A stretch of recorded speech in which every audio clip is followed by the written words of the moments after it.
Okay, so let's talk about wealth, but maybe not in the way you're used to thinking about it.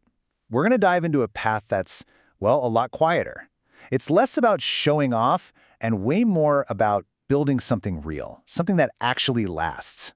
You know, the difference between being rich and just looking rich. So let's get into it. All right, I want you to really picture something for me.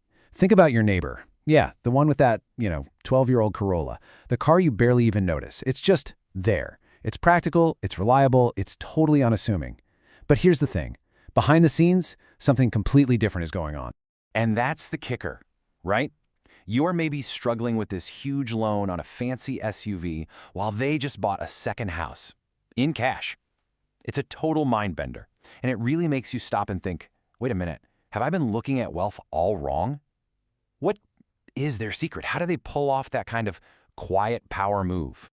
So to figure out their secret, we've actually got to look at the opposite. We need to talk about a trap that, honestly, so many of us fall into. We're going to call it the loud wealth trap. And yeah, it's the exact opposite of what our quiet, Corolla-driving neighbor is doing. You see, the problem isn't really about making the money. That's a challenge, for sure. But the real danger? It's the pressure to advertise it, to show everyone how well you're doing. And that need to broadcast your success, well, it comes with a seriously high price tag, and a lot of it is hidden. First off, the most obvious one. When you broadcast your wealth, you might as well paint a giant flashing target on your back. Suddenly you pop up on the radar of every scammer and schemer out there just looking for an easy payday. It's basically an open invitation saying, hey, come try to take what I've worked so hard for. And it's not just the obvious scammers. There's something a little more sneaky. The false friends. You know the type. They're drawn to you not because of who you are, but because of what they think you can do for them. All of a sudden, your friendships start to feel transactional, and it gets really, really hard to know who's genuine and who you can actually trust. And then there's the stuff that happens inside your own head. That constant nagging pressure to keep up appearances, it's relentless. Every single purchase has to top the last one. It has to be bigger, better, flashier. Honestly, it's just exhausting. You get trapped in this endless cycle of spending, not for yourself, but just to maintain an image. So you've got the scammers, the fake friends, the constant pressure. All of these things, they add up. They feed into this one single hidden cost. It's what one source calls hack number 9, and it's the real reason why showing off your wealth is so damaging. We're going to reveal what that is in just a little bit. Okay, so if loud wealth is the big trap, how do you get out of it? What's the escape plan? Well, it's this strategy of basically hiding in plain sight. It's the art of building real wealth without ever feeling the need to shout it from the rooftops. And this brings us right to our main idea today, stealth wealth. What is it? Well, it's a total shift in your priorities. It means that instead of buying stuff to signal your status, you're buying things that build your security. It really is the difference between being rich and just looking the part. And when you put them side by side, the difference is just crystal clear. You've got loud wealth over here. It's all about the flashy logos, the brand new car model, the nonstop bragging on social media. And then you have stealth wealth. That's about what's on the inside. High quality things that last, cars that are proven to be reliable, and valuing your privacy above all else. All right, remember that secret I mentioned? That hack number 9? It's time to circle back to it. We know all the downsides of being loud with your money. But what's the big idea that ties it all together? What exactly is this hidden cost of bragging?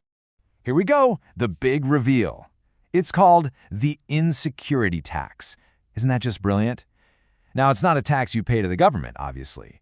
It's the price you pay in other ways, in the money you waste, the stress you carry, the shallow relationships you end up with, and it's all because you have this deep-down need for other people to tell you that you've made it. And it all boils down to this one simple, powerful idea. Bragging is a tax on the insecure. Think about it. If you're genuinely secure in what you've built, you just don't feel the need to broadcast it. That urge to show off, that's the tax, and it's paid directly by your own insecurity. Okay, so we get it. We know the trap. We understand this insecurity tax. So how do you actually do this? How do you practice stealth wealth? Well, it really just comes down to 3 key habits. Simple, but super powerful. And these habits, they're really not complicated. Number 1, live modestly. Just think back to that Corolla. It's all about choosing what works for you, not what's going to impress somebody else.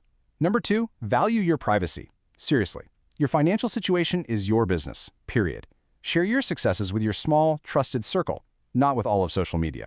And finally, number 3, focus on assets. This is huge. Start buying things that make you money, not just things that make you look like you have money. Now, if you follow these habits, yeah, you're going to build financial security, for sure. But the real payoff, the ultimate return on living this way? Oh, it's something so much bigger and deeper than just a number in your bank account. I mean, think about it. If the whole point was just to hoard a bunch of money you'd never get to use, what would be the point of that? That's not what this is about. Stealth wealth isn't about being a miser and hiding your money away. It's about setting yourself free. The real rewards are all the things that we think money is supposed to buy us, but somehow it doesn't when we're just spending it to show off. We're talking about real financial security, without the constant anxiety of keeping up. We're talking about genuine peace of mind. It's having relationships that are based on who you are, not what you have. And the big one, it's freedom. The actual freedom to live your life exactly how you want it to. So, that leaves us with one last question, and this one's for you to think about.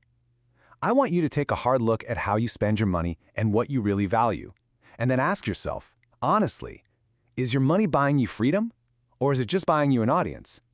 Because the answer to that question, it could change everything.